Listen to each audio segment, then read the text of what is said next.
When you're really clear on where you're headed in your life, which is another way of saying that you're really clear on who you're becoming. You're becoming what you've always been. It's just that throughout your life, people told you who to be, and they put a lot of pressure on you, and they expected a lot from you, which really disconnected from yourself. So becoming more of you is another way of saying that you're just reconnecting to what you've always been. But when you're really clear on this, a lot of people who are unclear as to who they are going to project judgment onto you because you're teeming with purpose, and they see that, and then they project their lack of purpose onto you, and they project onto you that you might be selfish for being so focused on what you're doing, when really they haven't found their own power, they haven't found their own light, they haven't found their own energy yet.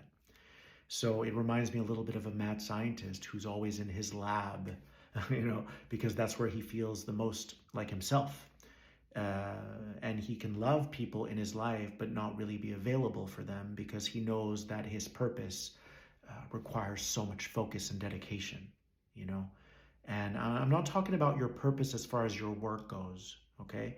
Your work should only be a byproduct of your life purpose, which is to find yourself and become more of that.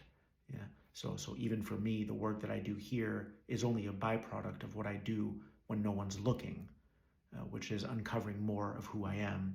So, we live in a world where people say to you that it's not possible that you can love them, but also want to be left alone. It's absolutely possible. It's just that we haven't learned in this lifetime that two seemingly opposing perspectives can absolutely coexist. I can love you and still be honest with you and tell you that I may not be available in the way that you need me to, because I know that my life purpose is consuming me. It's requiring everything that I have. And I know that distractions will only get in the way of that. So I want us to start normalizing this idea that you can love people but still want to be left alone because you know what your purpose entails. It's not that you've chosen it. In a way, it's chosen you, and it's going to consume you in this life. That's what you're giving your life to. So let's just make an effort to try to normalize this, that you're not selfish. A lot of people who judge you might think that you're selfish because you found yourself. I think that's a beautiful thing that you found yourself and you know what direction you're moving into. But just remember that a lot of people who don't have purpose will project their judgment onto you, and they will call you selfish when in actuality they're the selfish ones for trying to take you away from your purpose, if that makes sense. So just keep being true to you because you're on an amazing journey.